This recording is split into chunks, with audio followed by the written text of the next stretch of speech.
Okay, welcome back to members of 121 Community Church in Grapevine, Texas, and our ongoing study in the Gospel of Mark. We have a very, very important lesson today.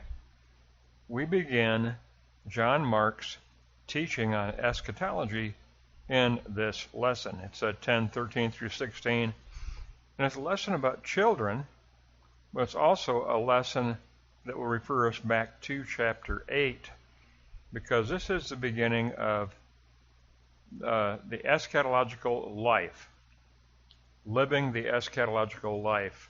That's the way eschatology is framed by John Mark. How do we live the eschatological life? A life oriented toward the future history of Christ. Let's go to block 1 and take a look at the text. But I should tell you ahead of time, what I have found is that the theology of Hegel informs the Gospel of Mark, and the Gospel of Mark also informs any interpretation of Hegel. That's why previously I provided an Hegelian outline of the Gospel, and we're going to get a very close look at an Hegelian interpretation of Mark chapter 8, which is going to define the eschatology of John Mark as presented in chapter 8 of this gospel. Let's go to the text in block 1. People were bringing little children to Jesus for him to place his hands on them, but the disciples rebuked them. When Jesus saw this, he was indignant. He said to them, "Let the little children come to me, and do not hinder them, for the kingdom of God belongs to such as these." And then 15 and 16, "Truly I tell you, anyone who will not receive the kingdom of God like a little child will never enter it." And he took the children in his arms, placed his hands on them, and blessed them. So we're talking about how do we live our life as those receiving the kingdom? How do we live our life as those who are, in an ongoing way, always receiving, always open to the realm of spirit, always receiving, always open to the kingdom? In block 2, I'm just going to look at Edwards, and it's about not having noesis in mind. In first century Israel, children derived their merit from a relation to an adult male. Adulthood was reached at age 13. The disciples still have not learned. They still act according to standards of society. They still act according to the standards of society. They do not have noesis in mind. Go back to 8:17. That's where noesis is mentioned. And also take a look at 8:33, where Peter is rebuked. Verse 14 is the only verse where Jesus is said to be indignant. Anakteo. In other words, greatly grieved. Jesus does come to the defense of the helpless. Children are the true heirs of the kingdom of God. The kingdom is to be received on the basis of being without merit, just like a child. We are open to the realm of spirit. We are open to the kingdom of the realm of spirit when we open ourselves in humility and recognize that any entrance into the kingdom, any receiving of the kingdom, is always a gift from God, always a gift of grace. We never acquire it based on merit. We are like children.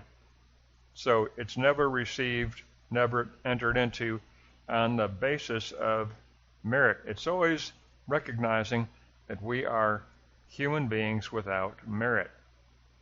But we do have the gift of grace persuading us, empowering us, and leading us to participation in the realm of spirit to those who are open to that gift.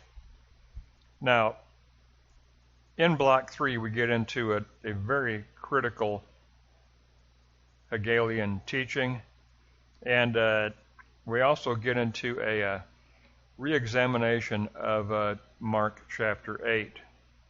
And, Hegel is known for almost every commentary you read on Hegel talks about his triad of thesis, antithesis, and synthesis.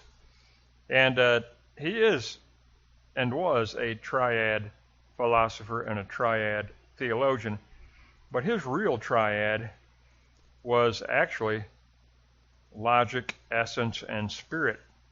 And we're going to look at Mark chapter 8 within the framework of the Hegelian triad of logic, essence, and spirit.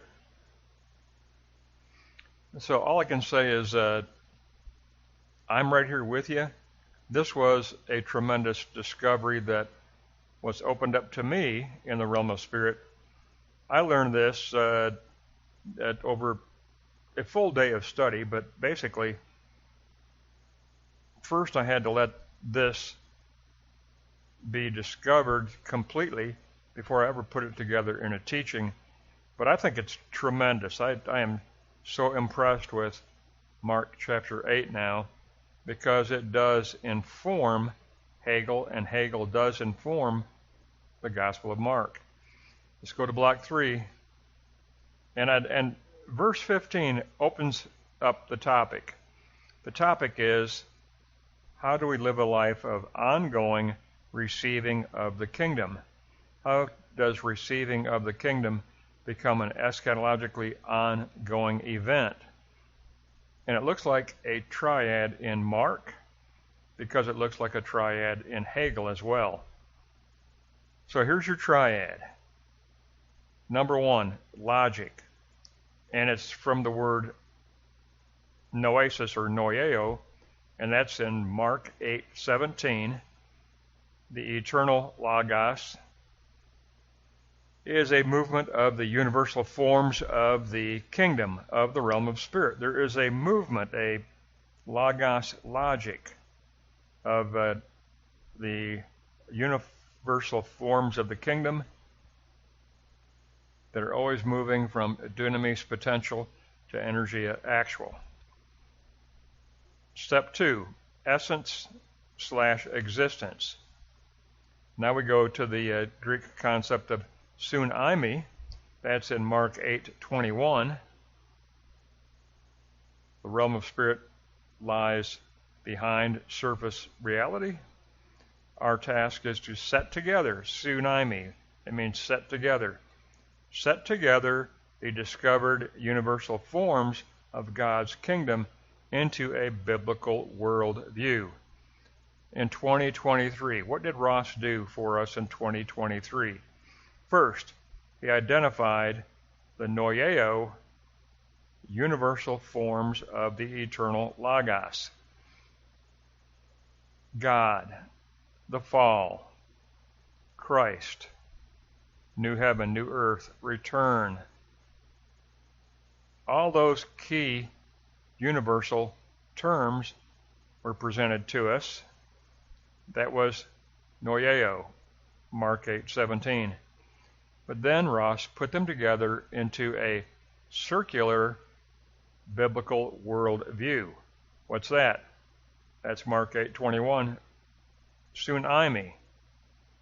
To set together, to set the universal concepts together into a biblical worldview. So if we do that, what do we end up in step 3? Where do we end up? In the realm of spirit. Well, what's the realm of spirit? I talked about it in my outline before, but it's the realm of positing. Or as Christians, you could say it's the realm of proclamation. That's what positing is, it's proclamation. Hegel called it the realm of positing, the realm of proclamation. And that's the concept of phroneo, to have something in mind. That's Mark 8:33, where we get phroneo. To be self-consciously internalizing a spiritual mindedness, and that's why Christ rebuked Peter, because Peter was not self-consciously internalizing a spiritual mindedness. He had not yet learned, he had not yet reached spiritual self-consciousness, and he was rebuked by Christ. But that spiritual self-consciousness is the Greek concept of phroneo, or the noun phronesis. It means mindset, or having in mind the spiritual reality. So the Greek, first of all, the English triad is logic, essence, spirit. The New Testament Greek triad is noyeo, sunaimi, phroneo. Noyeo, 8:17. Sunaimi, 8:21. Phroneo, 8:33. In other words, go to the Gospel of Mark, chapter 8, from 8:17 through 8:33, and you will find a triad that defines living eschatologically per John Mark in his Gospel. What does it mean to live an eschatological life? It means that we first search out and acquire and define the universal forms. 2, we take those universal forms, we set them together into a sign model, into a biblical worldview sign model. And then we find ourselves, by doing that, living in the realm of spirit, because we have phroneo, the spiritual life kept self-consciously in mind. We have a spiritual mindset. We practice spiritual mindedness. And then block 3 is my final note. This is what eschatology looks like in the Gospel of Mark. This is also what eschatology looks like in the theology of G.F.W. Hegel. Hegel's theology and the Gospel of Mark both posit this triad for eschatological living.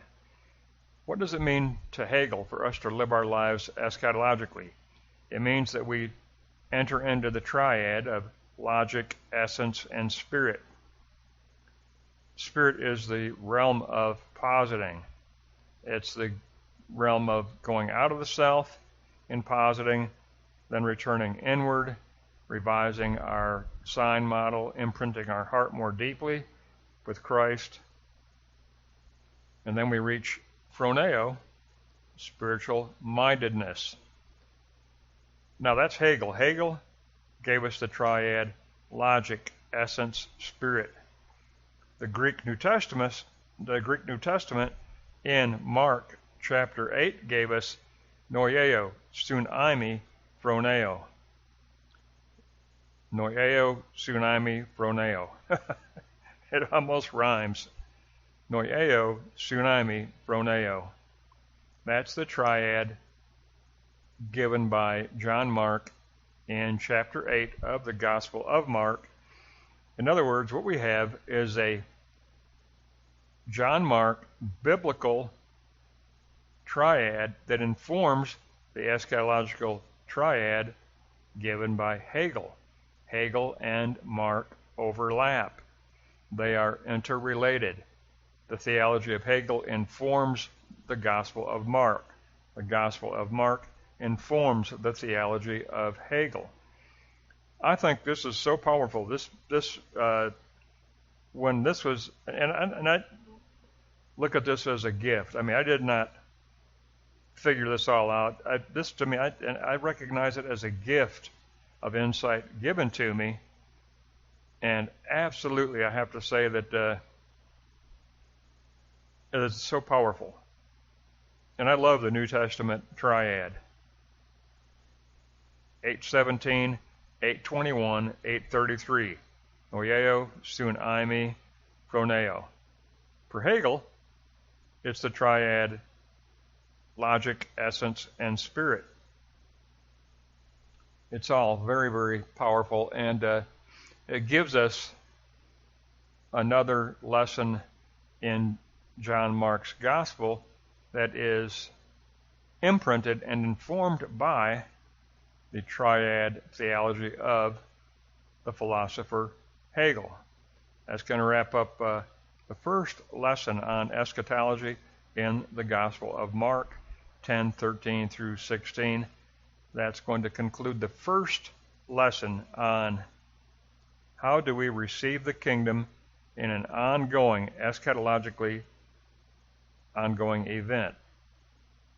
We live our lives eschatologically. The eschatology as a doctrine is about living our life in an eschatological way. And that means to live our life